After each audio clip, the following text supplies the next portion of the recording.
gravar, Ai, meu Deus. Então, queridas, boa noite, queridos, né? Tem um Vafredo aí, quem mais for chegando. Então, a gente, né, vai se reunir aqui para o nosso encontro, continuar o nosso estudo. Vamos fazer aquela mesma sequência, né? As preces, para a gente purificar a nossa motivação. Aí, em seguida, a gente vai fazer uma meditação silenciosa, eu vou conduzir.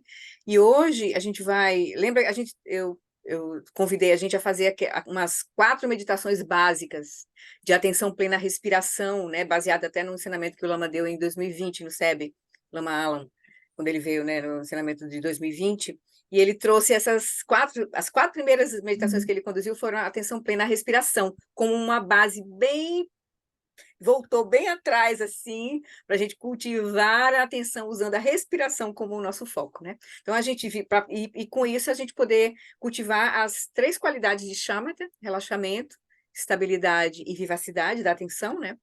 Relaxamento, que é a base da prática, tanto em corpo quanto em mente, e na consciência, mas aí a estabilidade da atenção e a vivacidade da atenção. E aí ele trouxe para a gente essa abordagem de atenção plena à respiração. Então, a gente vai seguir, a gente estudou um pouquinho, né, em terças anteriores, sobre a questão da qualidade do relaxamento, e aí fez a prática, né, focando a relaxamento, a gente cultiva a atenção plena todas as sensações do corpo inteiro, né, no corpo inteiro, sensações as sensações táteis da respiração no corpo inteiro. Aí a qualidade de estabilidade da atenção, a gente vai reduzir esse campo de atenção para o abdômen, a gente só observar o abdômen, que hoje a gente vai lembrar, a gente já fez, mas a gente olhou também o texto do Lama sobre estabilidade, mas aí hoje eu vou trazer de novo, aí eu vou conduzir, porque o áudio que a gente está usando lá naquele retiro estava meio barulhento, né? Tava meio assim ruim da gente ouvir, mas aí, como já está transcrito, aí eu vou trazer então, eu vou fazer hoje a condução do cultivo da atenção plena à respiração, agora com foco, cultivando, né, uma ênfase na estabilidade da atenção, que é quando a gente diminui um pouco, então, a região de atenção para o abdômen. Aí, na próxima terça, a gente foca a instrução que a gente não fez ainda, de cultivar a vivacidade, que seria nas narinas. Aí, na próxima terça, a gente faz esse, para a gente seguir só a sequência, né, para a gente ter essa base. E, por último, vai ter a abordagem Dzogchen, de atenção plena à respiração, certo? Que aí faz uma ancoragem da atenção, mas já tendo a consciência como a base, assim.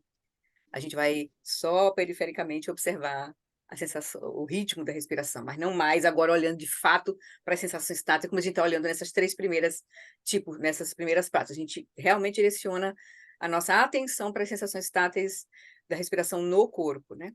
Aí no corpo todo, depois no abdômen e depois nas narinas. Só para diminuir o campo da atenção, mas aí para exatamente cultivar essas 2 qualidades, estabilidade e vivacidade da atenção. Só para a gente ter assim, no nosso repertório de práticas, conhecer essas nuances, né, da prática, certo?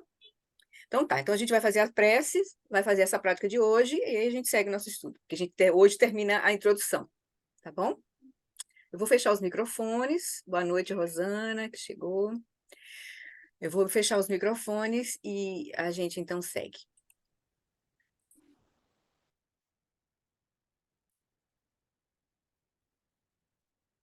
Então, queridos, então traz a tua atenção agora para o momento presente, fazendo conexão agora diante de Guru Rinpoche, dessa imagem de Guru Rinpoche, né? Com as 3 joias, Buda, o Dharma e a Sangha, e diante de todos nós aqui presentes, né? A gente então se conecta com essa linhagem viva de ensinamentos e se alegra, né, de poder dispor dessa oportunidade, né, desse tempo, dessas condições para estar aqui agora juntos. Então, a gente começa a nossa prática lembrando, né, refletindo rapidamente sobre os 4 pensamentos que transformam a mente. Esse conjunto de ensinamentos que nos dá a real da nossa situação enquanto essa mente incorporada, né, essa nossa mente nesse corpo, mas também todo o potencial que a gente tem à nossa mão. Então, a gente lembra que as facilidades e vantagens desse precioso renascimento humano são extremamente difíceis de encontrar. Então, a gente se dá conta de todas as condições que a gente reuniu nesta vida, tendo em vista tantas vidas passadas que nós já tivemos, inúmeras vidas passadas. Agora nós reunimos as causas e condições para estar aqui nesse corpo, com estas condições, com o fato de ter encontrado o Dharma e estar podendo praticar, encontrar uma linhagem viva de ensinamentos, a bondade dos nossos mestres. Então, nós nos alegramos profundamente com a nossa vida humana preciosa. Enquanto também nos damos conta de quantos seres estão sem essas condições nesse momento.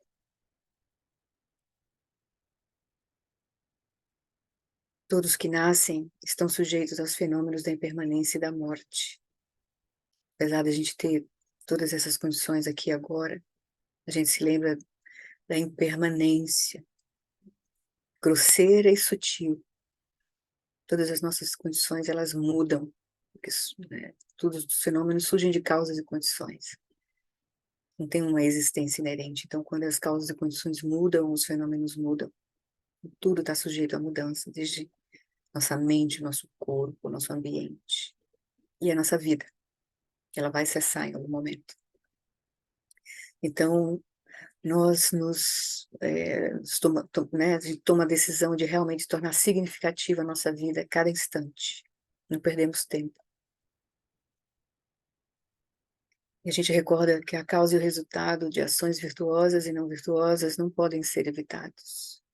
Quando as causas e condições se reúnem, é certo que um resultado aconteça. Essa é a natureza interdependente, né, das causas e condições.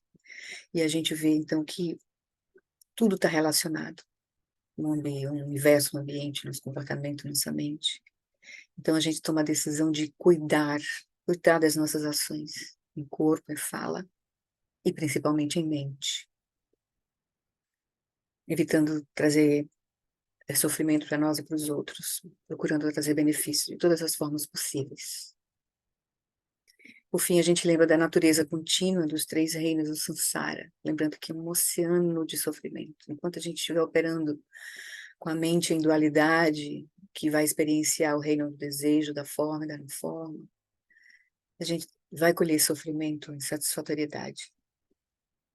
E a gente vê que a natureza, o sofrimento surge especialmente pela nossa mente, principalmente pela nossa mente, como a nossa mente está operando. Então a gente cuida, né, de transformar a nossa mente, verdadeiramente. Então, refletindo sobre esses ensinamentos, a nos recordar disso, possa a nossa mente voltar-se para o Dharma sagrado. É uma aspiração que surge em nós, um espírito de emergência, de renúncia a essa inteligência do samsara. E a gente vê isso em nós, na nossa mente, né, na nossa experiência, e vê que é similar com a experiência de todos os seres, principalmente os seres humanos, né? Todos os seres sencientes, mas principalmente todos os seres humanos, nossas pessoas mais próximas de nós, amigos, todas as pessoas. Então a gente naturalmente surge em nós também uma aspiração de cultivar, né, essa transformação verdadeira em nós para trazer benefício para os outros. Porque a gente vê que é possível. Se é possível para nós, é possível para todos os seres. Então é natural surgir em nós essa aspiração, né, de compaixão, amor, alegria e equanimidade. A gente lembra, então, a gente aspira que todos os seres tenham a felicidade de suas causas, que eles sejam livres do sofrimento e de suas causas, que eles nunca sejam separados da bem-aventurança sublime, que é livre do sofrimento, que eles permaneçam em grande equanimidade, livres do apego e da aversão aos que estão próximos ou distantes. Então, com essa reflexão, com essa motivação, a gente então faz o nosso voto, né, de refúgio nas três joias, né, tendo nossos mestres como nosso grande inspiração, nossos espelhos. Então a gente olha para os mestres, eles simbolizando as três joias, né, porque eles estão vivenciando isso, a liberação, o caminho, e construindo, né, eles sendo eles mesmos, né, o apoio e a sanga, e construindo ao redor deles a sanga. A gente então toma refúgio nas três joias e a gente cultiva o voto de bodhicitta, né? De fazer esse caminho não apenas para nós, mas para benefício de todos os seres. Então, no Buda, no Dharma e na excelente Assembleia da Sangha, até que alcance a iluminação, neles eu tomo refúgio. que através da minha prática das 6 perfeições, possam todos os seres sencientes alcançar o estado búdico. As 6 perfeições são o caminho do Bodhisattva: generosidade, moralidade, paciência, energia constante, concentração e sabedoria. Sangye chudan saki choknam lam janchu bardu dani kyapsu chim dagi jinso gi sonam kim drola penchir sangye druparsho Sangye chodam saki choknam lam janchu bardu dagni kyapsu chim dagi jinso gipe sonam kim drola benchir sangye druparsho.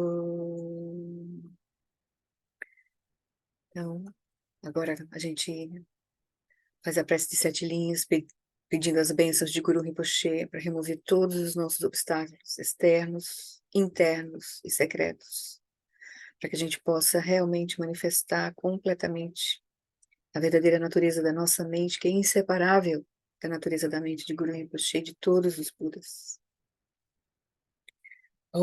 Na fronteira noroeste de Odiana, no coração de um lótus, está sentado aquele renomado como Padmasambhava, que alcançou o espantoso supremo Siddhi e está cercado por uma hoste de muitas dakinis.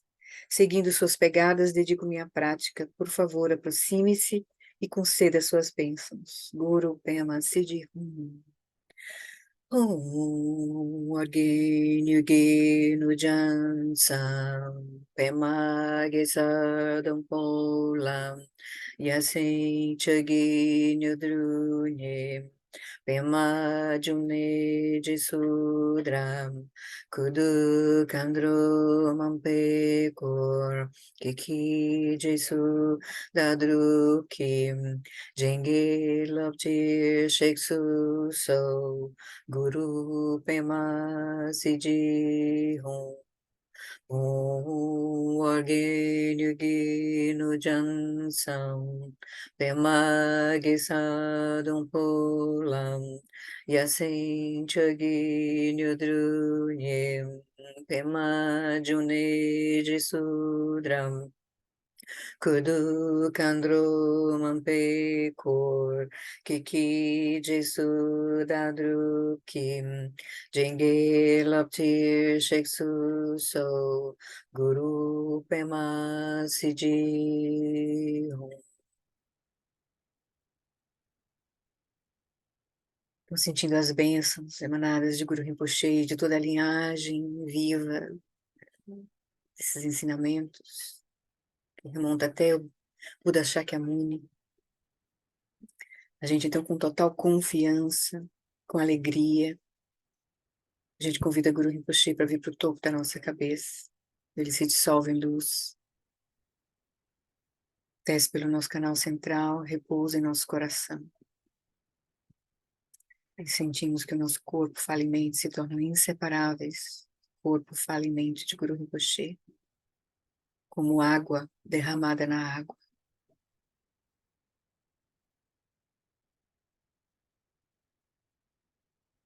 Com esta confiança dessa prática curta de Guru Yoga, que a gente então vai iniciar o nosso estudo, a nossa prática, vai fazer a nossa prática de hoje e vai fazer o nosso estudo.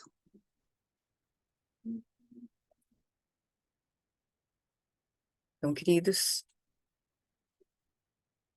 encontrem uma posição confortável. Podem desligar os vídeos, depois eu vou desligar o meu, mas encontrem uma posição confortável, onde seu corpo fique estável, relaxado. E a gente vai fazer uma prática de atenção plena à respiração, agora com a ênfase em praticar a estabilidade da atenção, que é observar as sensações táteis da respiração no abdômen. Mas primeiro a gente vai fazer o passo a passo para chegar até aí. Então, tendo estado numa posição confortável, a primeira coisa que eu convido vocês a fazerem é liberar o ar estagnado. Vai fazer de forma rápida, a gente pode fazer através das 9 respirações, mas a gente vai fazer apenas com uma inspiração profunda e uma expiração profunda, aproveitando no final da expiração para expulsar a partir do abaixo, ventre, o ar estagnado. Com isso, a gente sente a energia flutuar no nosso corpo e sente o abdômen expandido, não contraído.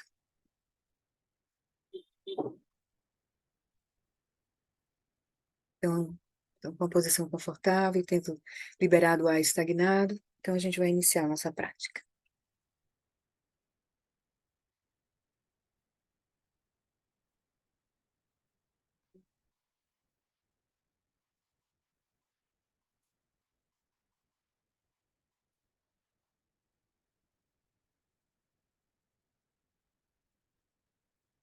Deixa que o som do sino seja um sinal para você relaxar, aqui e agora.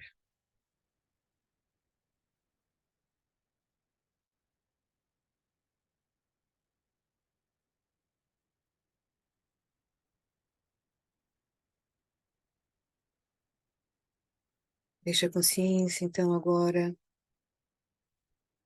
iluminar todo esse campo somático do teu corpo, desde o topo da cabeça até a base de contato do corpo com a almofada, a cadeira, o colchonete.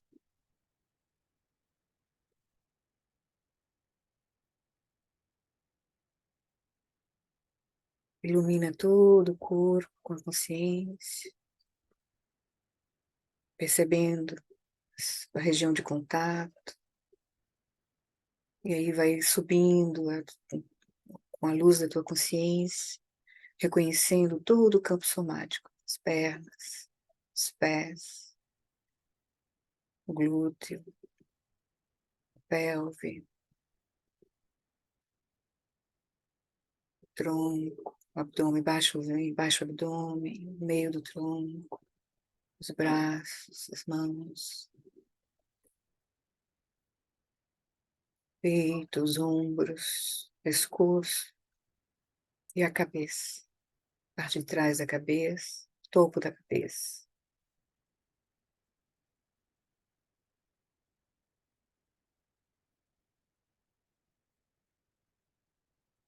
E aproveita cada expiração para soltar as tensões que encontrou no corpo, principalmente do rosto. Abre espaço entre os olhos, entre as sobrancelhas. Sente espaço na testa. Relaxa as pálpebras, os olhos, as mandíbulas, os lábios, os ombros.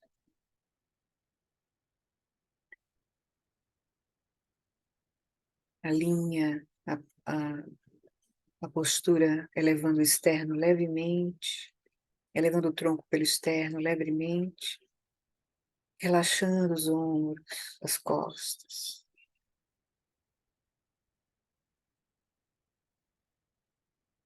E assim a gente estabelece o corpo em seu estado natural, relaxado, quieto e vigilante.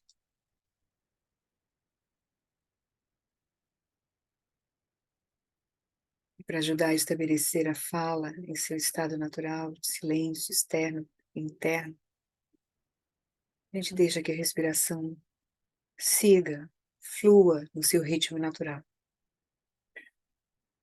sem controlar a respiração, deixando o corpo respirar por si mesmo.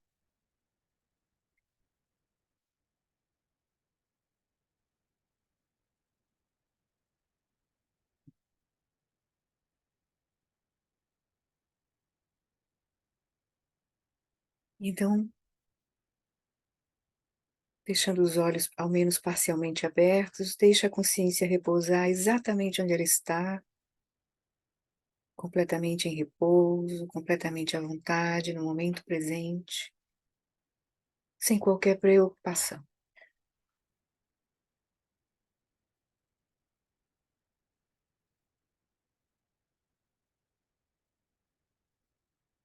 E a gente então começa a nossa prática principal de cultivar a atenção plena à respiração.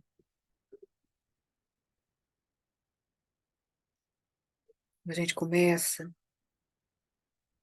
por alguns instantes, deixando a luz da nossa consciência iluminar as flutuações de energia, as flutuações da respiração acontecendo em todo o corpo.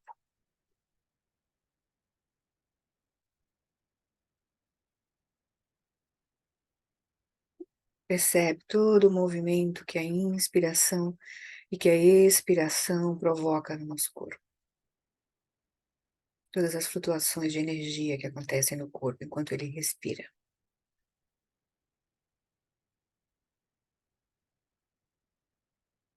A ênfase aqui nesse começo é relaxar cada vez mais completamente, cada vez mais profundamente com cada expiração, prestando atenção no movimento da respiração em todo o corpo. Cada expiração, relaxe mais e mais profundamente no corpo, soltando toda a tensão muscular, soltando a expiração até o final, deixando o ar ir. E deixe que a próxima inspiração aconteça naturalmente, sem esforços.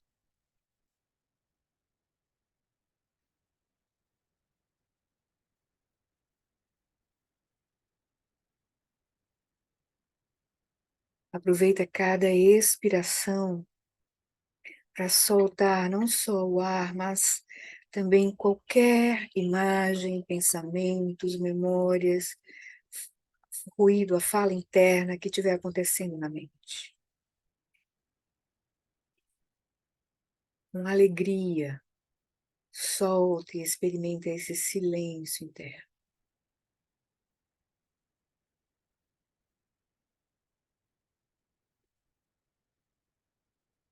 Com cada expiração, solte-se gentilmente no silêncio e na quietude.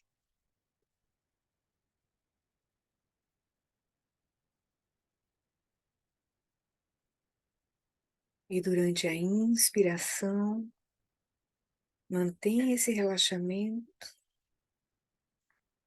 mas à medida que você inspira, intensifique a sua atenção às sensações táteis da respiração.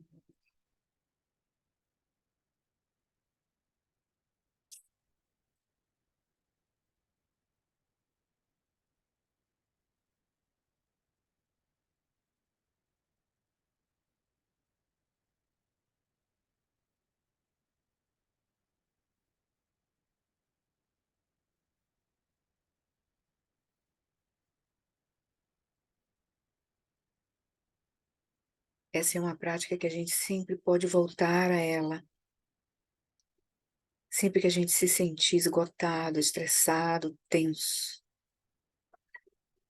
A gente mantém essa atenção completa na respiração, no corpo inteiro, relaxando profundamente o corpo e a mente com cada expiração, sem perder a clareza da mente.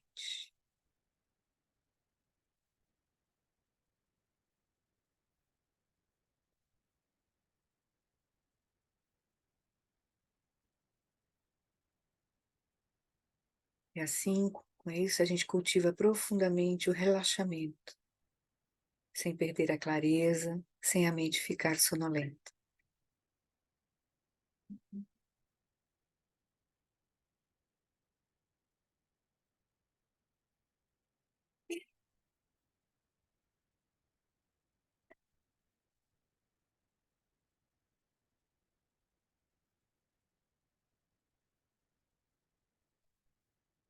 E aí, então, sobre essa base de relaxamento e clareza, que a gente pode então seguir para a próxima fase da prática de shamatha, que vai ser cultivar a estabilidade da atenção, a continuidade do fluxo da atenção, no, no caso, no objeto escolhido, que é as sensações táteis da respiração, sem perder o senso de conforto e relaxamento.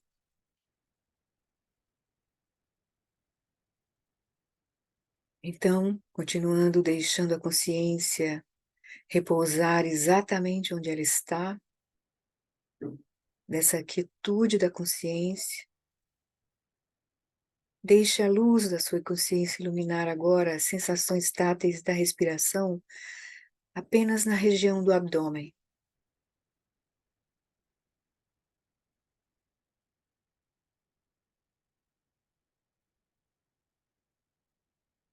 Enquanto você continua experienciando a quietude e a cognoscência clara da sua própria consciência, simultaneamente esteja consciente dos movimentos da respiração no nível do abdômen, estando consciente da expansão e da contração do abdômen a cada inspiração e a cada expiração.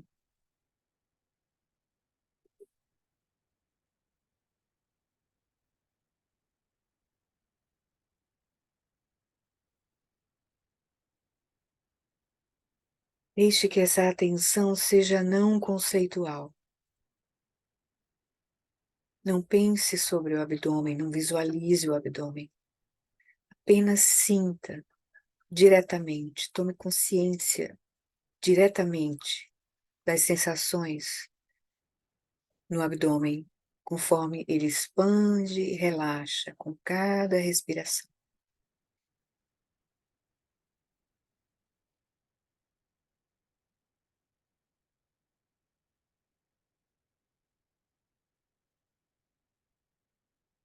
Aproveitando cada expiração para soltar quaisquer conteúdos que tenham surgido à mente. Solta alegremente.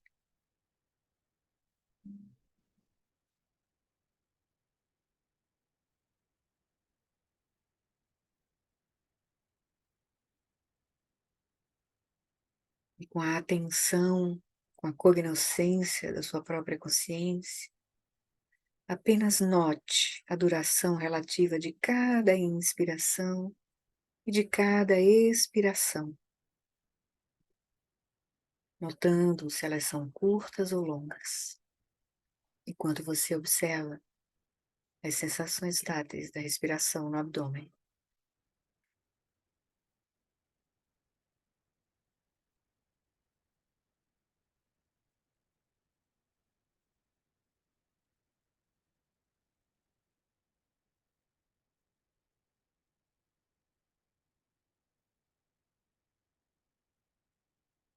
E lembre de a cada inspiração, no início de cada inspiração, intensifique e foque a sua atenção nas sensações táteis da respiração no abdômen. E com cada expiração, solte, relaxe cada vez mais profundamente na quietude e no silêncio interno.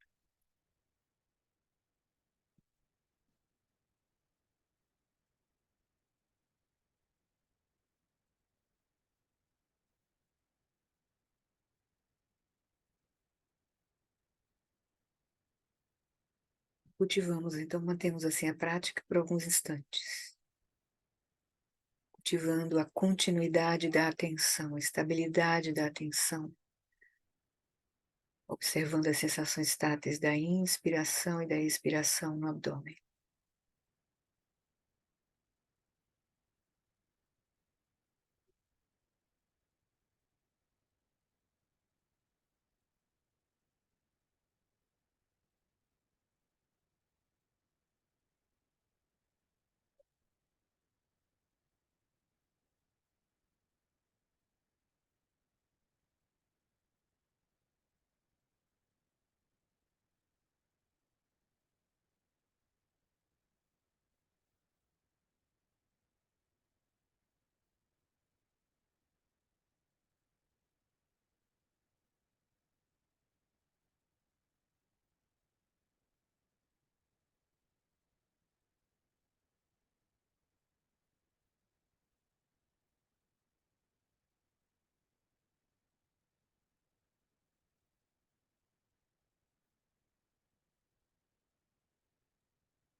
gentilmente,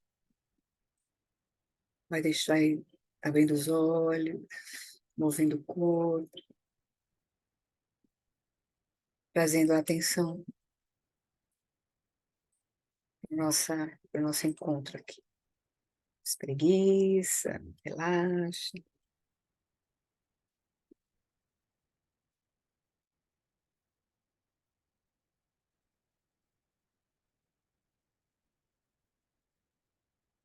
Tudo bem?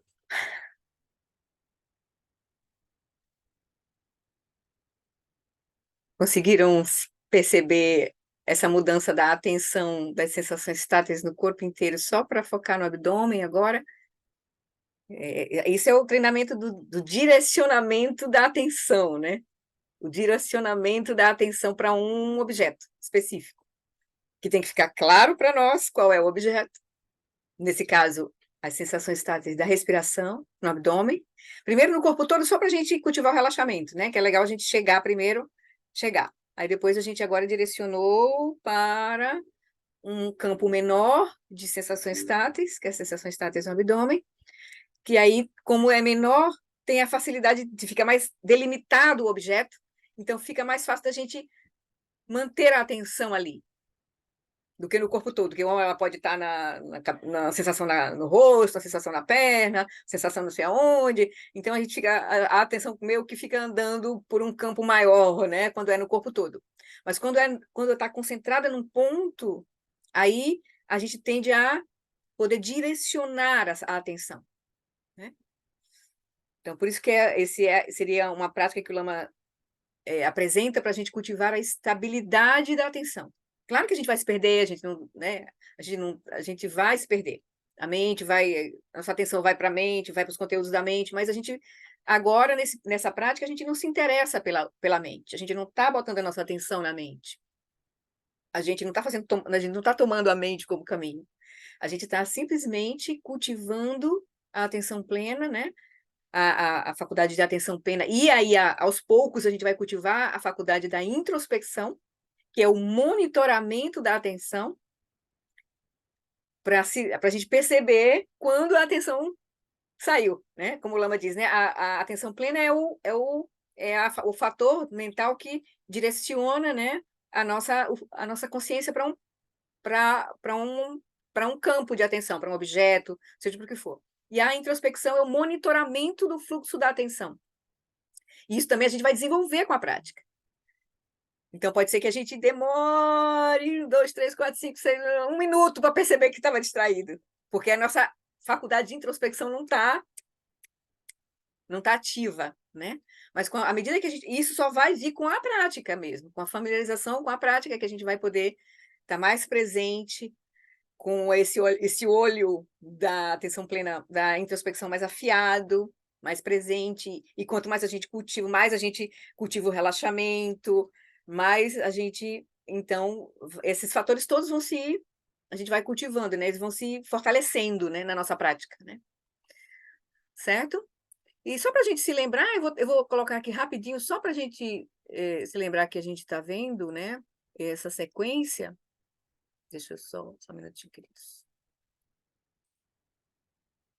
Compartilhar aqui rapidinho, porque aí, só para gente, quero que fique claro para nós, né, esse roteirinho que o Lama traz para nós, nesse retiro de 2020 em especial, né? O objeto que ele está usando aqui para a prática de chama, né? Tem vários tipos de objeto, aqui nós vamos tomar a atenção plena à respiração, né? E aí, no corpo inteiro, né, ou seja, no ritmo todo da respiração, a gente cultiva o relaxamento, é bom para cultivar a qualidade de relaxamento. Quando a gente coloca a atenção plena à respiração no abdômen, a gente uma ótima prática para a gente cultivar a estabilidade da atenção no objeto. Quando a gente, então, segue aí para um lugar mais sutil, que é a entrada do ar nas narinas, aí é um objeto, é um campo de sensação tátil bem sutil, que aí a gente vai como se precisa de mais atenção para manter ali o objeto. Por isso que aí, com essa prática, a gente cultiva a claridade da atenção, a vivacidade da atenção. Porque aí a gente precisa ter uma atenção mais ativa, né? Mais intensa, né? mais clara, mais viva, mais em alta definição, para poder a gente perceber, senão a gente não percebe aqui, né? Então, aí a gente vai fazer, na próxima terça, a gente vai olhar essa prática, vai fazer essa prática e vai olhar um pouquinho sobre a qualidade da claridade, da importância, então, dessa sequência, né? A gente viu relaxamento, viu estabilidade, aí o Lama, a gente vai ver essa qualidade da claridade, né? Por que a gente precisa cultivar, ou da vivacidade, né? O Lama chama vivacidade, né? Certo?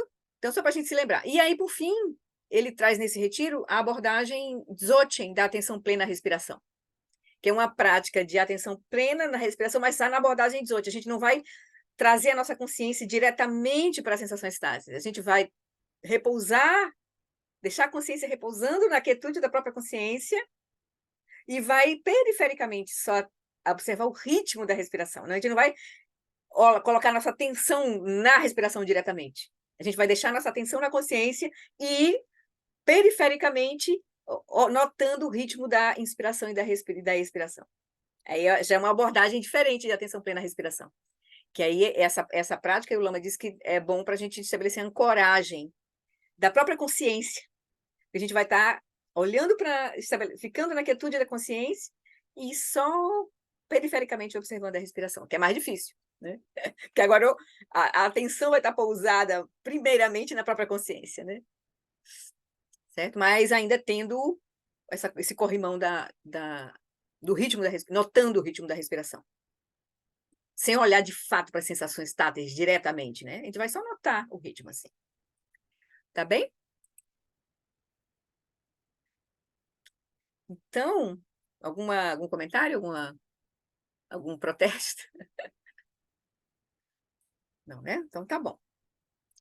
Silêncio, vou considerar que tá bem. Então a gente vai retomar onde a gente parou, né? Nós vamos agora ver a visão, né, de Dudjom Limpa, né? O que apareceu, enfim, para Dudjom Limpa, a visão de Akanista, né, da Terra Pura de Akanista. Mas antes, eu só queria comentar com vocês, né, o que é, né, Terra Pura, assim, eu peguei só aqui no livro do Patrul Rinpoche a definição que ele traz de Terra Pura. Deixa eu pegar aqui, eu tinha separado aqui, mas eu separei. Nada aqui.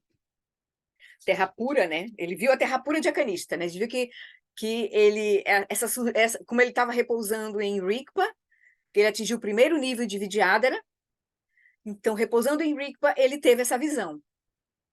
Essas aparências surgiram naturalmente, que ele entrou na primeira fase de Togal. E aí ele viu, né?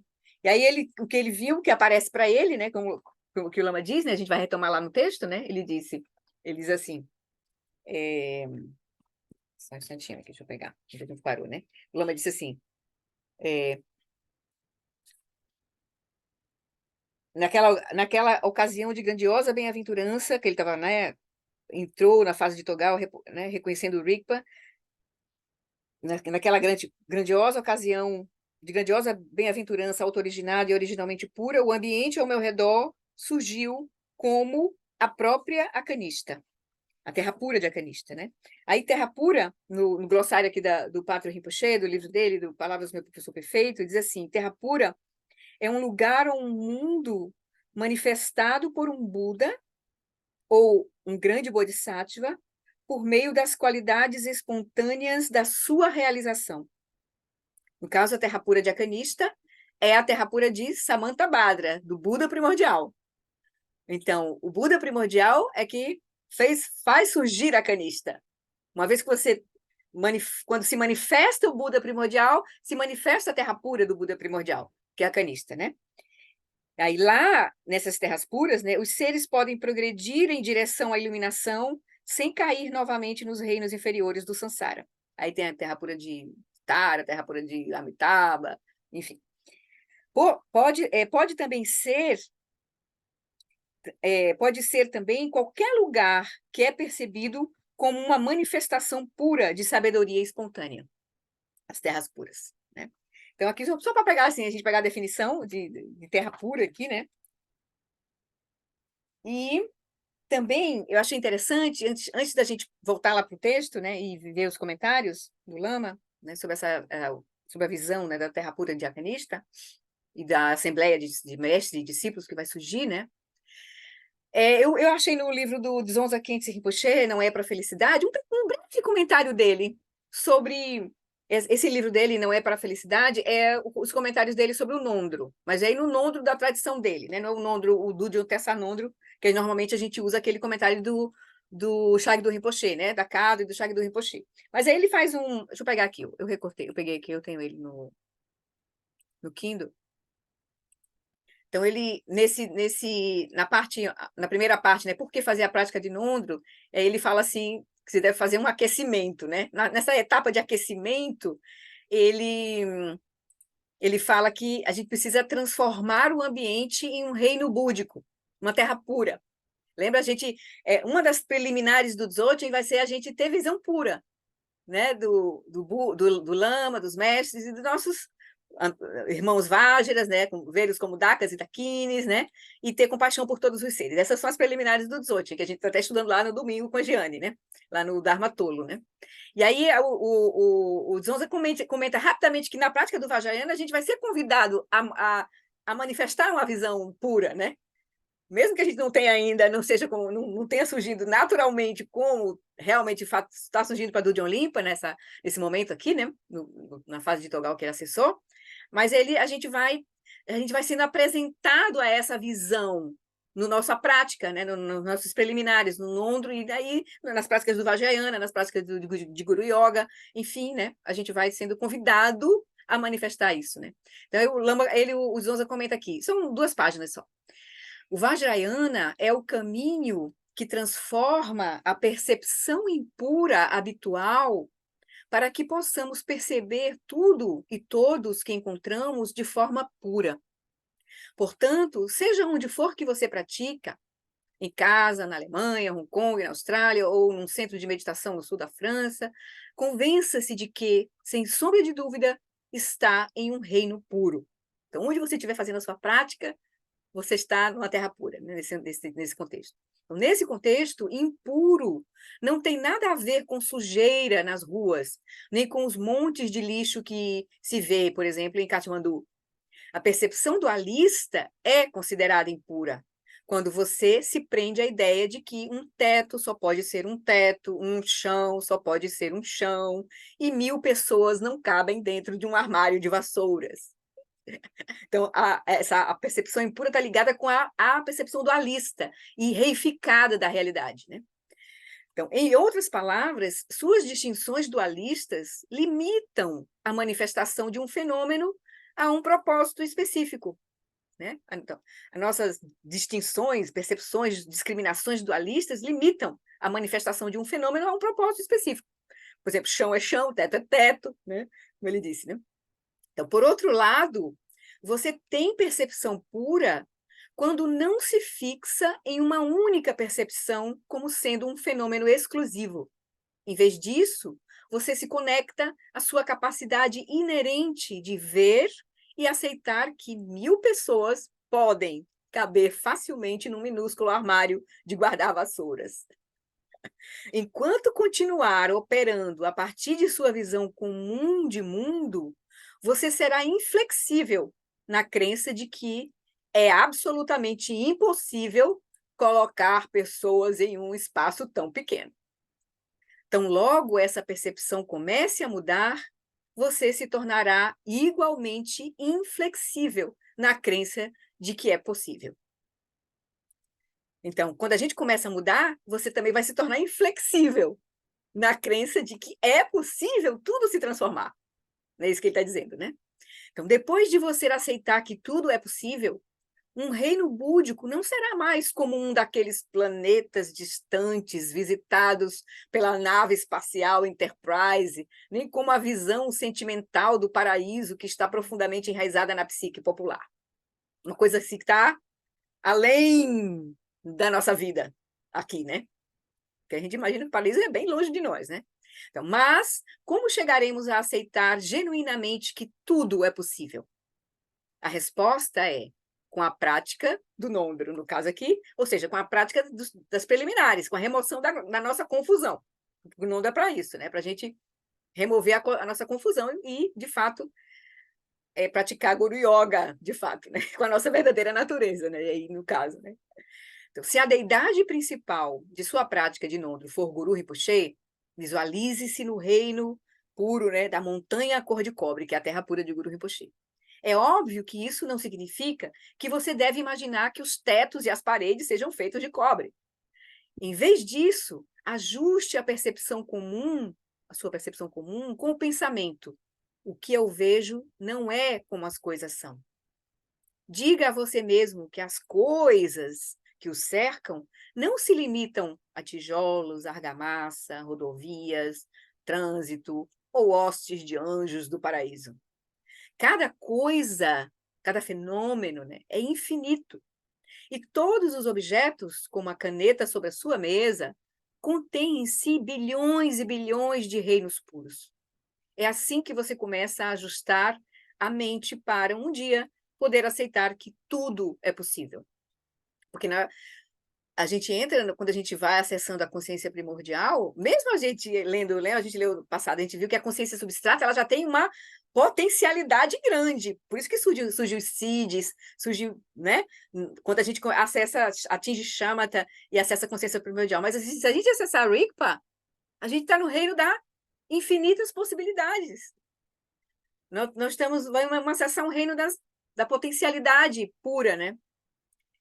Aí ele vai, então é aí que a gente pode aceitar. Aí a gente vai treinar primeiro com compreensão da vacuidade, compreensão a falta de existência, a ausência de existência inerente desse eu, das coisas, a gente vai devagarzinho, né, nesse processo. A transformação da percepção é a quintessência da prática vajrayana. Mas é importante não confundi-la com a eliminação total da percepção. Não é a gente não vai negar a experiência. Transformar a percepção é mudar de atitude quanto à maneira que você percebe o mundo e a si mesmo, né, e o mundo, e é um processo pelo qual você deve passar diariamente. Então, é um convite, na verdade, no nosso caminho, a gente está ampliando a nossa percepção, abrindo a nossa percepção. Isso vai vir com as nossas práticas, né? Com o cultivo da sabedoria, principalmente, né? Com a estabilidade da nossa mente, nas práticas de Shamatha, e com o cultivo da sabedoria, nas práticas de insight, de Vipassana, para a gente ver a realidade como ela é, de fato, né? Então, só que eu achei procurando um pouco sobre como é que os mestres aí, o único que eu vi falando assim, diretamente sobre a importância da gente cultivar essa visão de terra pura, né? Foi o Dzonza. Só para a gente se abrir para ir porque que vem, né? Porque esse texto todo, na verdade, ele surge dessa visão, né? E aí é bem extraordinário, né? Como é que o ensinamento vai surgir a partir disso, assim, né? Então, deixa eu agora compartilhar o texto. Deixa eu só mudar aqui, por favor, só um minutinho. Deixa eu encontrar aqui. Aquietando a mente. Ok. Gente, barulho. Tá, vou compartilhar agora com vocês. Então, no encontro passado, né, vou só ver o último parágrafo aqui, né? Lama estava falando, né, que ele, a partir dessa visão que ele teve, né, do estado, pelo fato de ele ter entrado na condição do primeiro nível de Vidyadhara, né, ele viu, né, ele, ao invés de um estado hipnótico, de um sonho, ou mesmo de um sonho lúcido, manifestando-se a partir da base da mente comum, essa base de um Vidyadhara amadurecido está acessando o estado fundamental mais profundo. O que então manifestou-se especificamente do repouso de Dudjom Limpa na mente Rigpa de um Vidyadhara? Aí a gente tinha lido esse último parágrafo, vou só reler para a gente aí seguir. Existem muitas terras puras com suas deidades correspondentes. Tara, Avalokitesvara, Amitabha, né, Guru Rinpoche, e assim por diante. A Kanishta é o reino puro, a terra pura de Buda associada a Samantabhadra, o Buda primordial. O Buda que, quando a gente acessa a realidade última, né, a iluminação completa. Né? Além disso, é a terra pura em que todos os seres finalmente atingem o estado de Buda. Quer seu corpo comum esteja em Bodh Gaya ou em Hollywood, essa terra pura de Buda é onde você fará sua meditação final, antes de atingir a iluminação. Você está em Akanishta, da perspectiva em primeira pessoa. Quando você ver a canista, é porque você está realizando o Buda primordial nesse momento, né? E vai ser nesse lugar que a gente vai atingir a liberação completa. E quando a gente atingir a liberação completa, a gente vai ser, né, semelhante a Samantabhadra, e a nossa experiência vai ser a terra pura de Samantabhadra, vai ser a canista. Eis aqui como a canista parecerá, o tanto quanto palavras podem retratá-la para pessoas que não estão iluminadas. Visualizem-na, usem a sua imaginação. Aí agora a gente vai entrar na descrição que o de Olimpa fez do que ele viu, né? Na medida em que palavras possam retratá-las, né? Para seres não iluminados para nós aqui. Aí ele começa. A visão de Dude Olimpa. Essa terra pura de Buda, magicamente manifestada, é a página 36 do livro, tá? Para quem tem o livro. 36. Deixa eu fechar aqui. Essa terra pura de Buda, magicamente manifestada, era vasta e espaçosa, e a sua superfície era suave e plana, e flexível ao toque.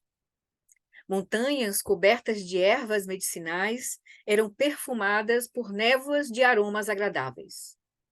Todo o chão era completamente coberto com adoráveis flores radiantes, luminosas, claras, cintilantes, tremeluzentes, em tons de branco, amarelo, vermelho, verde, azul e múltiplos matizes. Nas 4 direções, norte, sul, leste, oeste, né? Nas 4 direções, havia 4 oceanos de ambrosia, de água pura, néctar, né? Dotados com as 8 excelentes qualidades. O Lama vai comentar embaixo. Nas margens desses grandes oceanos, havia pedras de joias, areias de ouro, prados de turquesa e halos completos de arco-íris. Imagine, tá? Coisa assim bem, né, maravilhosa. Assim. Existem, aí o Lama comenta aqui, existem 8 qualidades da ambrosia, que são as 8 qualidades da água excelente. Até onde é possível capturar em palavras, a água pura ou ambrosia, ou néctar, né? Com as 8 qualidades, ela é fresca, doce, leve, macia, clara, tranquilizadora, prazerosa e saudável. Essas são as 8 qualidades da água pura, da ambrosia, que no caso, permeiam todos os oceanos dessa terra pura, né? Com a visão pura, em contraste à nossa visão comum, a água pura e até mesmo a água comum são ambrosia, né? Com a visão pura. A relatividade das qualidades da água reflete-se na explicação clássica de como um copo d'água aparece como um copo de pus para um fantasma faminto, como água comum para um ser humano, e é visto como ambrosia por um deus. Certo? Aqui tem uma passagem clássica assim, nos ensinamentos que mostra como a relatividade da experiência depende da condição da mente dos seres.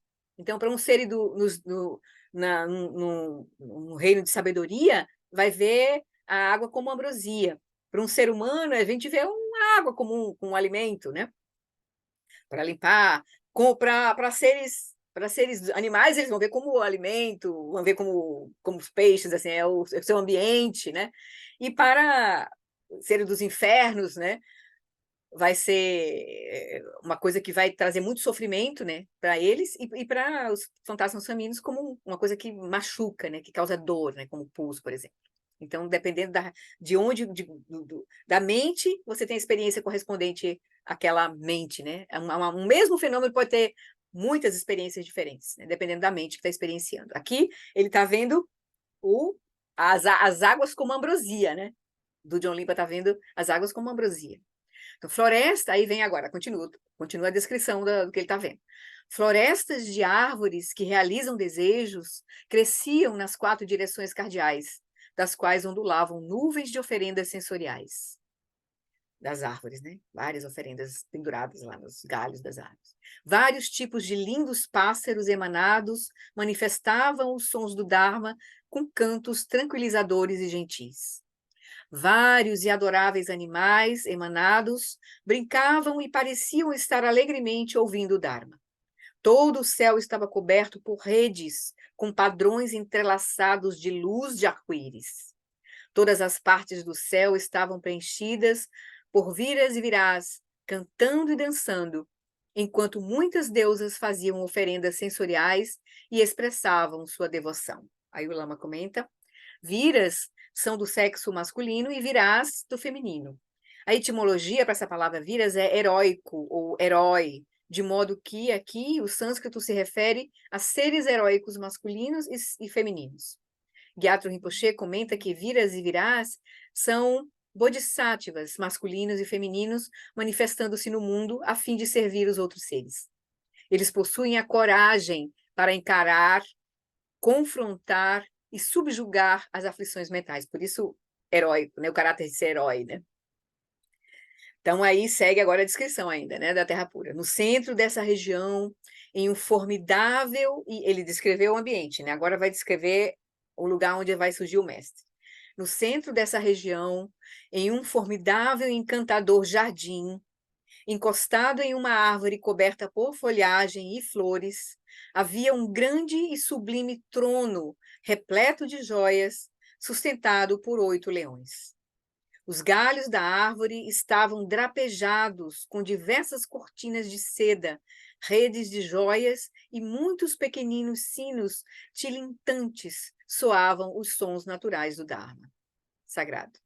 Sobre esse trono, sustentado por 8 leões, estava um assento composto de um lótus, sol e lua, sobre o qual estava o verdadeiro mestre, Samantabhadra, o Vajra nascido no lago, surgindo naturalmente com a radiância da base da realidade.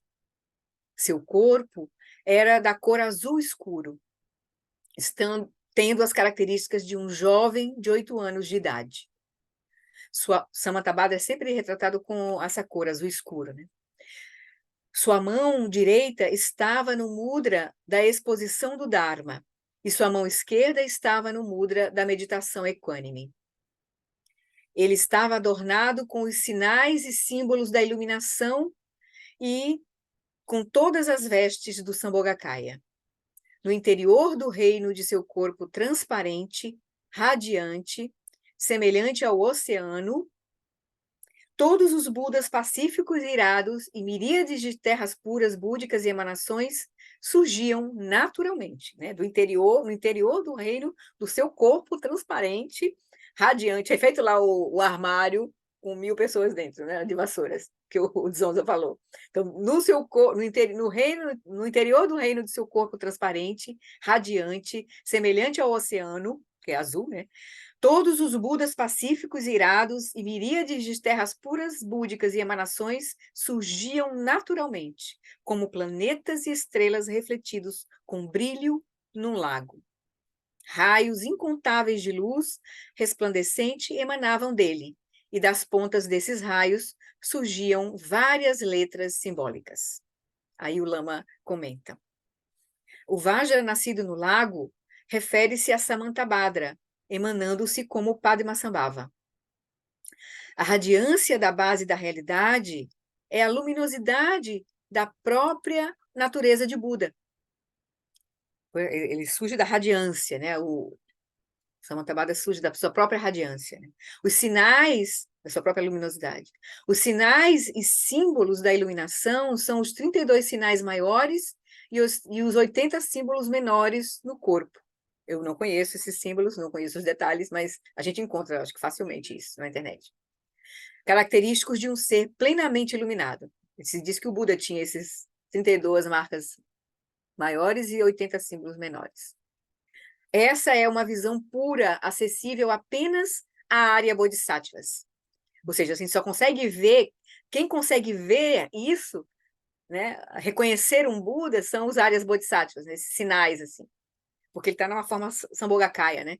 Significando que a pessoa que experiencia é um Vidyadhara e possui a percepção direta da realidade última. Estes seres têm acesso direto ao Sambhogakaya. Ali, o universo, com suas múltiplas terras puras e Budas, emanações vastas como o oceano, é visto dentro do corpo do verdadeiro mestre. Então veja que tudo isso é simbólico, né? Isso é simbólico, assim, para nós, assim. Né? E é como se descortinasse uma outra experiência de realidade, né? Que vê tudo, né? Que vê tudo, assim. E que manifesta tudo, né? Toda a sabedoria, né? Incontáveis formas de sabedoria. Montado o cenário, que foi, né, o ambiente, o trono e o surgimento do próprio Samantabhadra, montado o cenário, do John Limpa descreve agora a Assembleia. Quem é que estava ali junto do mestre? Né? Reunida em torno do mestre, encontrava-se a Assembleia de um secto magicamente manifestado de 84 mil discípulos, incluindo o Bodhisattva Vajra da consciência, Bodhisattva Faculdade da sabedoria, Bodhisattva Vajra da consciência primordial, Bodhisattva grande vacuidade ilimitada, Bodhisattva faculdade da luminosidade que tudo permeia. A gente já pode estar desconfiando do que está se tratando aí, né? Pelos nomes que estão aparecendo aí. Bodhisattva manifestação espontânea, Bodhisattva senhor das aparências externas, Bodhisattva faculdade da visão, Bodhisattva faculdade da audição, Bodhisattva faculdade do olfato, Bodhisattva faculdade do paladar, Bodhisattva faculdade do tato, entre outros. Estavam todos, ele citou alguns, mas ele fala que é 84 mil, né? Que se refere a 84 mil ensinamentos do Buda, né? Então, 84 mil sabedoria, né? Dharmas que foram expressos para nossa para neutralizar a nossa confusão, né? Mas 84 mil é um número simbólico, né? Provavelmente, porque a confusão aumenta, né? Então, cada vez que aumenta, aumenta o Dharma, aumenta a lucidez também, né? Um pouco, né? Como Lama Santen diz, né? Então, estavam todos olhando, então tá aí. Então, ele descreve, né? Ao redor do mestre Samantabhadra, estavam todos esses bodhisattvas, estavam todos olhando para o mestre. E enquanto sentados silenciosamente, curvaram-se em reverência. O mestre estava também em silêncio, enquanto fitava a vastidão do céu. Naquele momento, o som natural da realidade última emergiu do domínio absoluto do espaço prístino. Então, desse silêncio lúcido de mestre e assembleia, que tudo isso faz parte da própria mente, né, lúcida que do John Limpa estava acessando, né, de Rigpa. Então surge aí esse som, que é como se fosse assim, a visão em som da realidade, né, assim, rapidamente. O Lama não vai comentar detalhes aqui, porque, na verdade, isso é a finalidade de todo o ensinamento do Vajra Essence, né? Depois ele vai fazer um pequeno comentário aí sobre a Assembleia. Bom, aí surge esse som. Aí o que foi que surgiu? Começou com a sílaba A. Todo o Sansara e o Nirvana são desprovidos de base e sem raízes. A rainha Vajra é o espaço grandioso. A grande vacuidade do espaço é a grande mãe. Todos os fenômenos são manifestações da realidade última e da natureza única da existência. Tudo se origina do não nascido. As manifestações que emergem cessam. Causas e condições são extintas exatamente onde estão. Portanto, na realidade última, o mestre e os ensinamentos, o caminho e sua fruição são destituídos de sinais e palavras. As muitas possibilidades de meios hábeis e sabedoria surgem como a grande ocorrência natural e um surgimento natural. O espaço da não objetividade e grande abertura é límpido, claro e livre de contaminação. Todas as aparências da terra pura de Buda, mestre e do secto são não existentes, mas da não existência eles aparecem como existentes. como louvamos a isto com grande admiração. Então, aqui é o reconhecimento da sabedoria última da realidade, né? Essa síntese, esse som natural que surgiu, que é o que a gente vai tentar realizar ao fim do ensinamento, né? Todo o ensinamento do Vajra Essence. Aí o Lama comenta aqui, né? O séquito magicamente exibido está reunido em volta do mestre Samantabhadra. Ah, é o símbolo da vacuidade. E até recentemente, no retiro de 8 semanas, né, que terminou, né, mas eu ainda estou terminando, porque eu estou vendo ainda os últimos vídeos, que eu me atrasei, ele comentou rapidamente que A é uma sílaba, sânscrita que denota negação. Por exemplo, vidya, aí eu quero falar da negação de vidya, eu uso a vidya, né? O a, né? Viginana, a Laia Viginana. Assim, o A, não a Laia Viginana, mas eu acho que não sei uma outra palavra aqui que tem esse prefixo A como negação. Eu não sei agora. Bom, mas a Vidya, né? Que a gente conhece bem, né? Vidya e a Vidya. Então, tem essa conotação de negação. E essa sílaba A, é o símbolo da vacuidade, porque a vacuidade é a negação da existência inerente. Por isso que é o símbolo da perfeição da sabedoria, né? Do Prajnaparamita, né? É a sílaba A, né? Então, A começa com A. O som surgiu a partir do A, né? Do reconhecimento da vacuidade de tudo aquilo, né? Tudo que surge com essa característica, né? É surgido, mas é não existente, inerentemente, né? Então, A é o símbolo da vacuidade. Portanto, desprovidos de base e sem raiz, que ele fala lá na frente, né? A totalidade do samsara e do nirvana, né? É desprovidos de base e sem raiz. Então, a totalidade do samsara e do nirvana é fantasmagórica, como um sonho, é magia, é uma magia, né?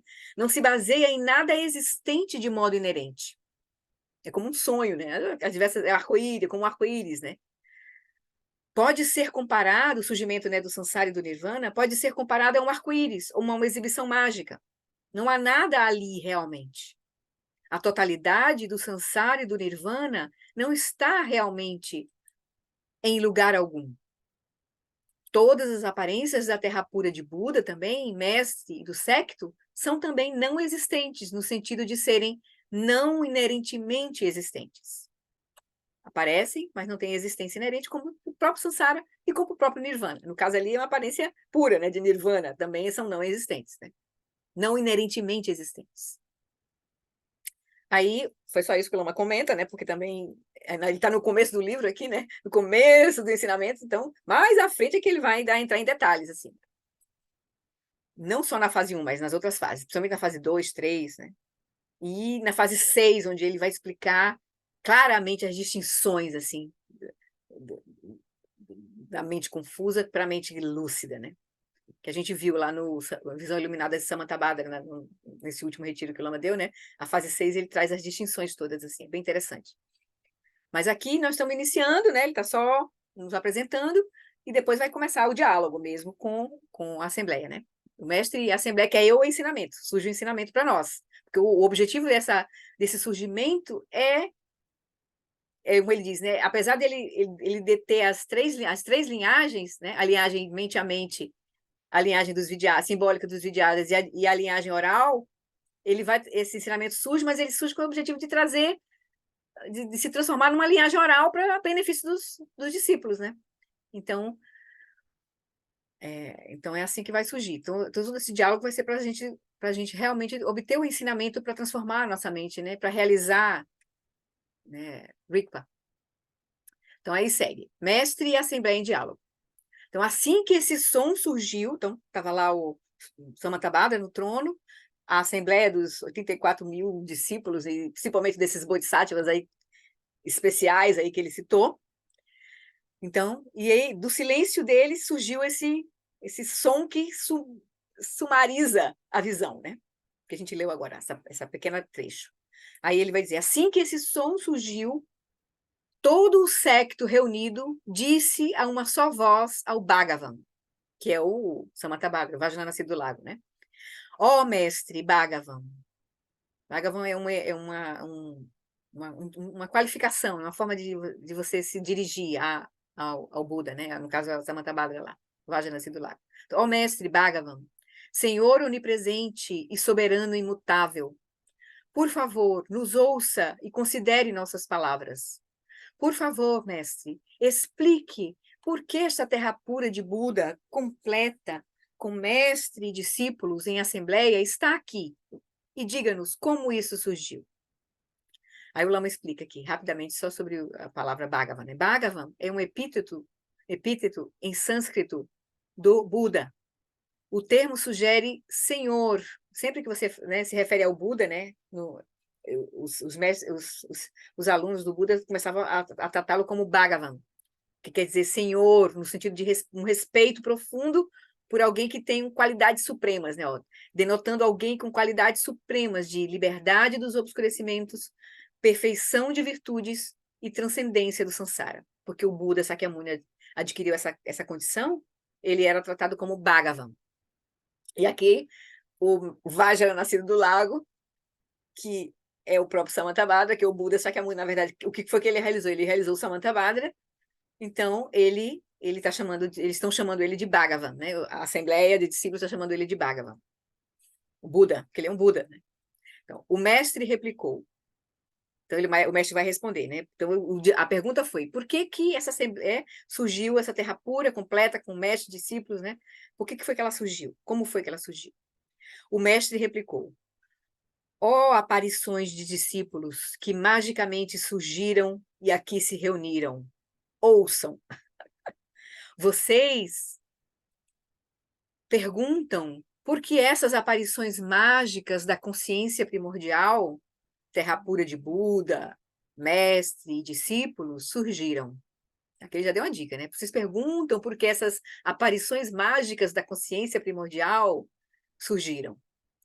É com o propósito de revelar um acesso à consciência primordial não conceitual das mentes de todos os sugatas dos três tempos, que se manifestam de acordo com as faculdades de todos os seres que vagueiam pelos três reinos do samsara.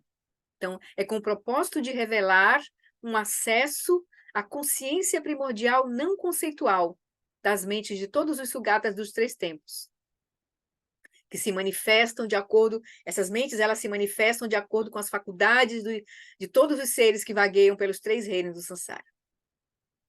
Pelo grande poder da sabedoria e da consciência primordial, a emergência natural da verdadeira Kanishta, como terra pura de Buda, é revelada na grande visão da realidade última. Com relação a mim mesmo, o mestre, com relação a mim mesmo, o mestre é a base primordial, que, da radiância inata do Sugata Garbha, naturalmente surge para si próprio. Então, o Sugata Garbha, que é o ventre de onde surgem todos os Budas, né, emana da radiância do Sugata Garbha, surge o próprio mestre, né, Samantabhadra, o Vajra nascido do lago. A radiância natural da consciência vazia, livre de elaborações conceituais, aparece como o Bodhisattva Vajra da consciência. A radiância natural da sabedoria da ausência de identidades aparece como o Bodhisattva faculdade de sabedoria. A ausência de identidades é a vacuidade, né? A compreensão da vacuidade, de existência inerente. A radiância natural dos 8 tipos de consciência, em conjunto com os fatores mentais, surgem como secto em assembleia. Aí o Lama vai comentar. A experiência visionária, a manifestação da terra pura de Buda Mittal, da Buda Jacanista, né, que o John Limpa teve, né, essa experiência visionária que surgiu para ele, essa manifestação da terra pura de Buda Jacanista, é um meio de revelar a realidade última, que está além de toda forma física comum. O Bodhisattva, ou seja, é um meio hábil que surgiu na mente do John Limpa, né? De Rigpa. Ele acessando o Rigpa, surgiu aquele meio hábil. É como se ele rapidamente compreendesse, acessou o Rigpa, ele compreendesse todo esse funcionamento. E aí surge a Terra Pura, surge Samantabhadra, né? Emana da própria radiância de Rigpa, Samantabhadra, que é a lucidez completa, o Buda, né?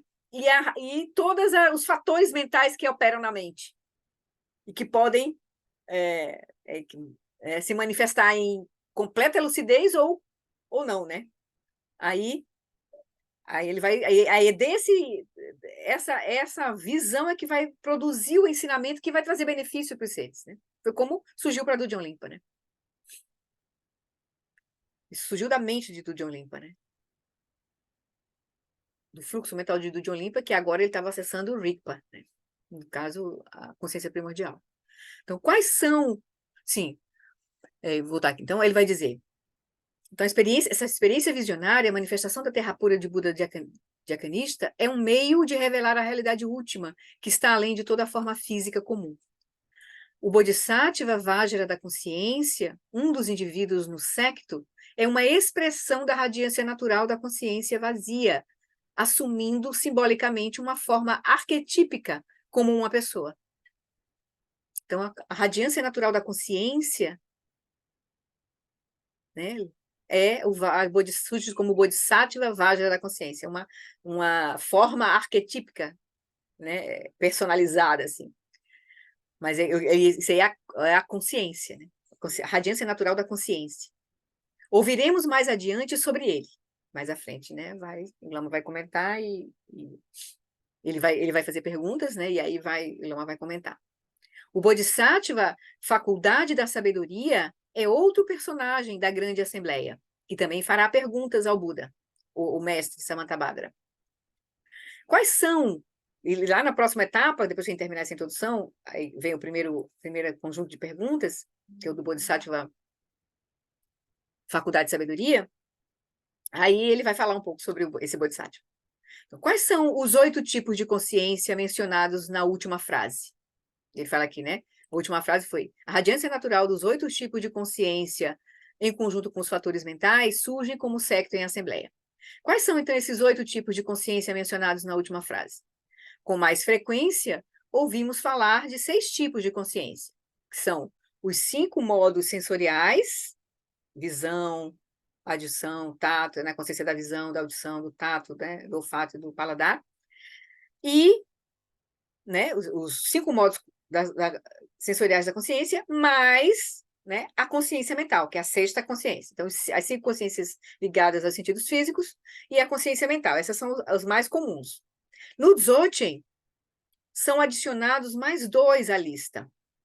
O 7º, chamado de consciência aflitiva, que é Krishtamanas, né? Que é o potencial natural da mente para a escuridão da ignorância e da ilusão. Então, a mentação aflitiva, a cognição aflitiva é a que gera esse senso de eu, separado do mundo, né? Gera essa dualidade, que é a 7ª consciência.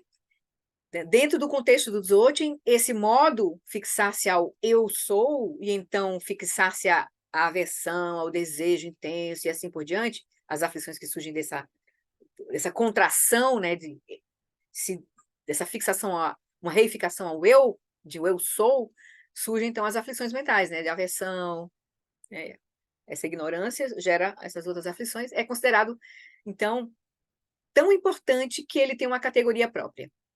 Essa é a 7ª consciência, né, chamada essa cognição aflitiva, essa mentação aflitiva, que é esse senso essa contração, é a 7ª consciência, nesse eu sou.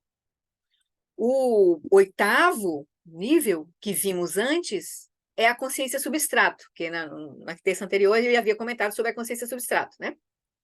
Que é a base de onde a psique e as outras manifestações comuns da mente surgem e onde se dissolvem, tá? A 8ª consciência. Então, a radiância natural dos 8 tipos de consciência junto com os fatores mentais, que tem uma classificação comum que o Lama traz para a gente, que é 51 fatores mentais, e depois ele vai comentar mais à frente no capítulo seguinte, esses fatores mentais, eles operam, esses 51 são chaves, assim, eles operam em todas as mentes dos seres sencientes, né? Mas tem outras classificações aí, dos fatores mentais.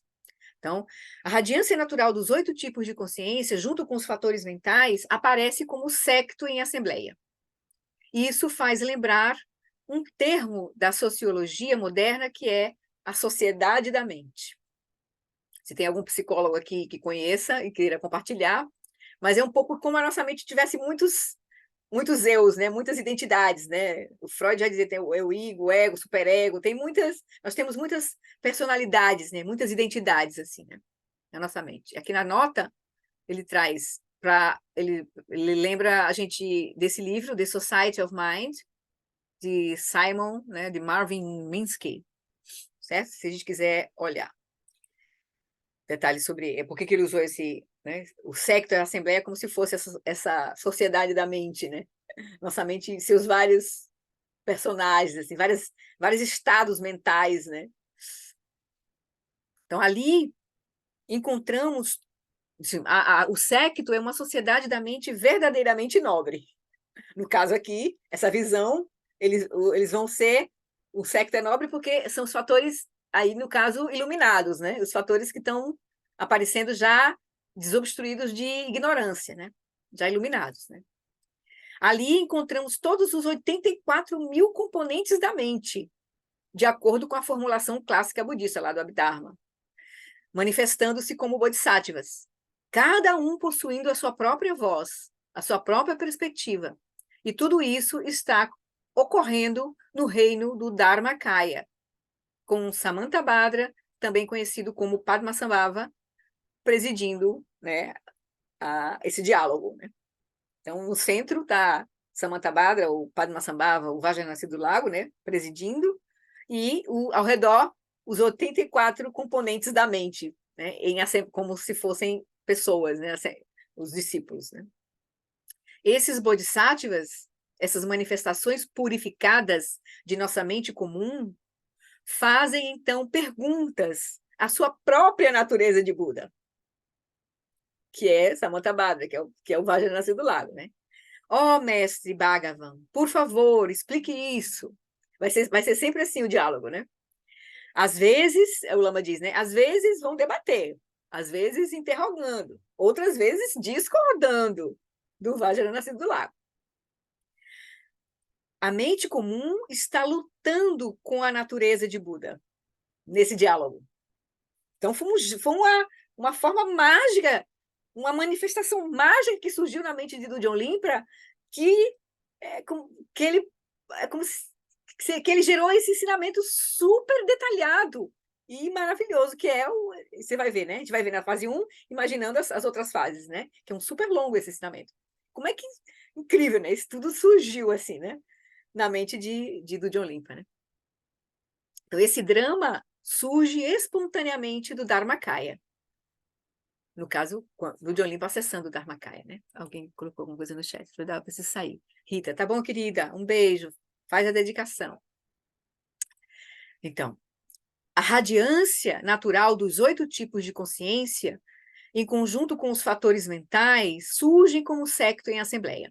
Essa frase conclui o que é chamado de sessões preparatórias do texto, que são classicamente a homenagem, o compromisso de compor ou revelar o texto, que nesse caso ele não compôs, né? Ele está revelando apenas, e uma designação dos discípulos ou dos alunos aos quais o texto é destinado. Além disso, como se trata de um terma da mente, do John Limpa, que surgiu, é um ensinamento que surgiu dentro da própria mente do John Limpa. Então, um terma da mente, do John Limpa descreveu a forma como ele surgiu. Isso, como vimos, é diferente da maioria dos casos, quando alguém solicita um texto de um mestre, o autor escreve, ou então ele encontra um terma né, na terra, um texto físico mesmo, né? Nesse caso, ele foi um terma de mente, né? Ele vai descreveu aquilo que ele viu, né? E ele explica isso. Então, a gente terminou aqui a introdução e a gente começa, as primeiras perguntas surgem, que vai ser as questões da faculdade de sabedoria. São a primeira a perguntar. E aí a gente segue no próximo encontro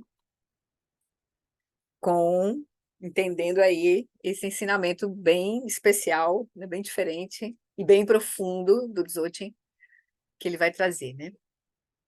Oi, Cris. Flori, eu fico tão confusa, né? O Siddhartha, o Buda Sakyamuni, né? Por que se fala tanto do Buda Sakyamuni e fala do Guru Rinpoche? É, É a oxe, mesma coisa ou é outro? é, Eu fico confusa com isso. num sentido são a mesma coisa e no outro sentido não são, certo? No sentido profundo, o Buda Shakyamuni, quando ele se torna Buda, esse nome Buda quer dizer desperto, né? Ele era o príncipe Siddhartha, certo?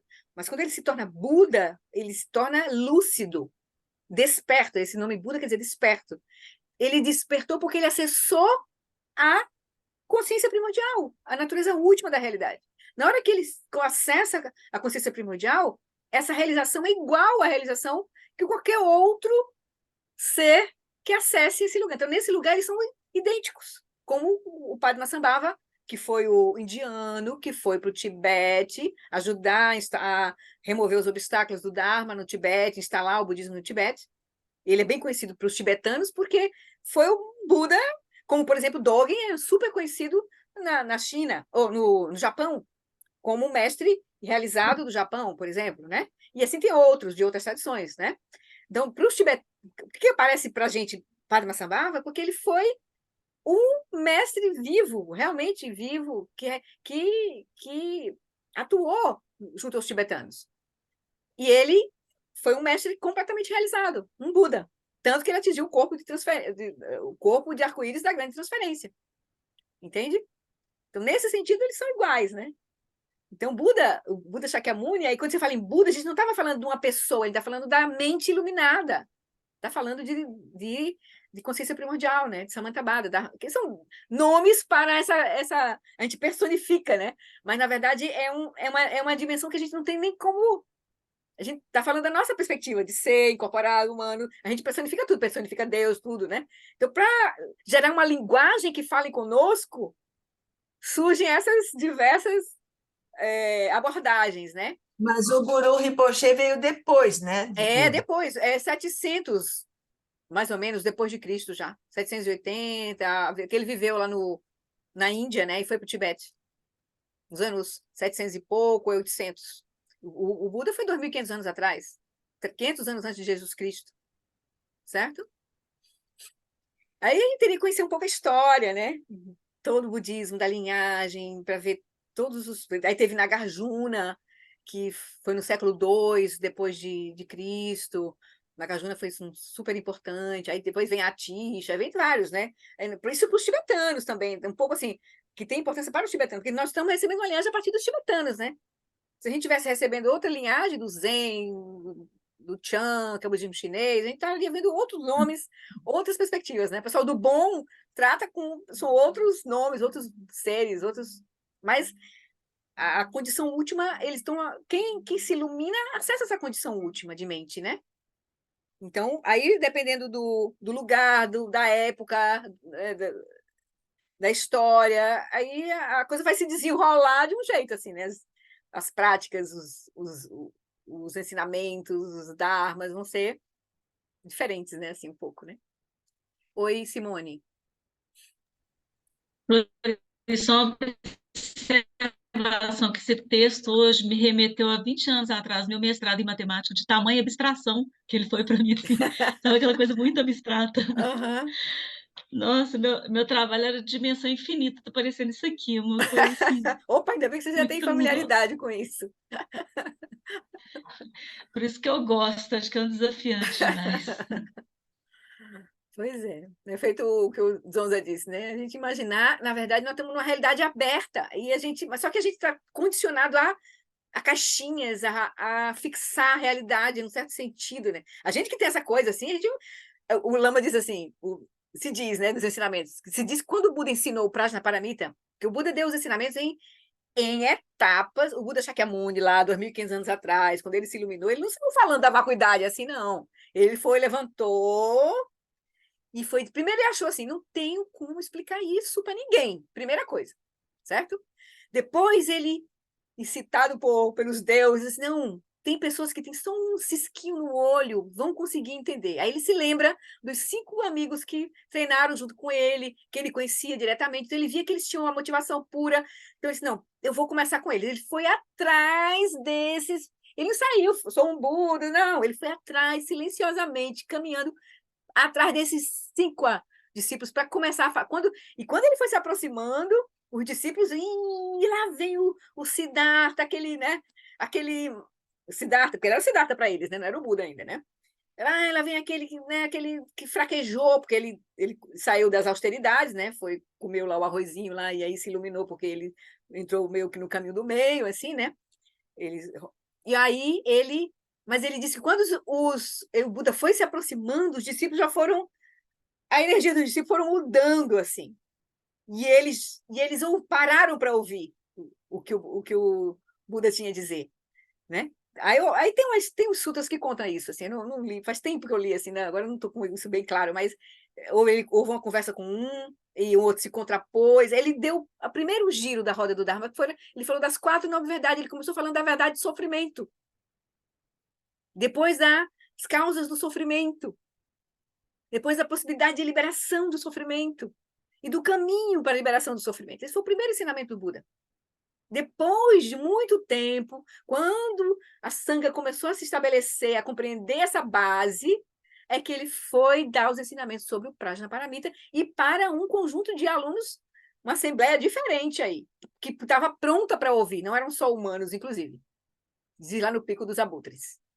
E disse que quando ele deu os ensinamentos sobre o Prajnaparamita, muitos morreram de ataque do coração,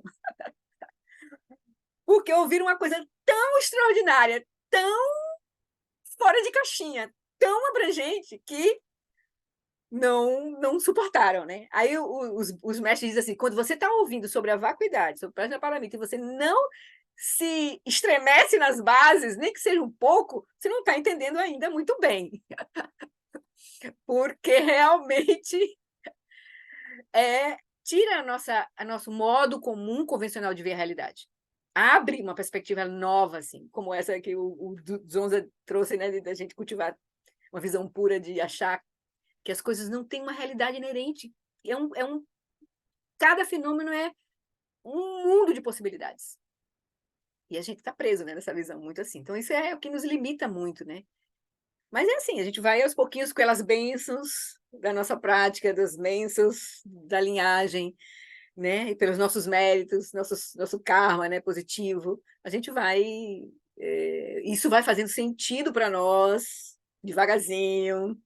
A gente vai praticando, experimentando cada etapa dos ensinamentos. Aí é muito importante a gente ter essas bases todas, né, do Hinayana, do Mahayana, um pouco do Vajrayana, para chegar no Dzogchen. Gente, a gente está aqui na visão última. É lá está jogando a gente lá, o espaço livre da mente, né?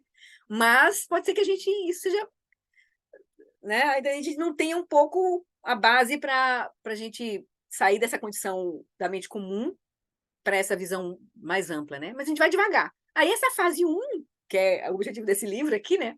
É a gente encontrar esse chão, né? Essa base. Ele vai falar muito um pouco sobre da visão da vacuidade, né? Principalmente da existência desse eu. A gente vai começar primeiro entre corpo, fala e mente, identificando a mente como primordial, e não o corpo, não a energia, não as coisas sólidas, né? Mas é a mente que é o primordial. E depois a gente vai ver que essa mente, ela não tem origem, localização, destino. A gente vai ter que olhar primeiro para isso, para depois ele começar a dar a instrução de Shamatha nessa fase, que é de tomar a mente como caminho, que aí é olhar diretamente para essa mente que constrói a realidade, né? Então, esse é um processo. Por isso, super importante a gente cultivar a atenção plena, a respiração, e estabelecer soltar nossa mente, essas práticas simples de atenção plena, respiração, e soltar os conteúdos, né, dessa fala interna, é muito importante, muito importante. certo? Não duvidem de que é muito importante. Tá bom, queridos? Então, era isso para hoje. Vamos fazer nossas preces e apertar os cintos, né? Porque é mais ou menos isso. Nós estamos, essa aqui é o Dzogchen. O Dzogchen é o topo, né? É o caminho mais rápido, mas também é desafiador, né? Desafiador. É um foguete, né? Tá bom, então. Vamos lá fazer as preces. Deixa eu encontrar aqui o arquivo.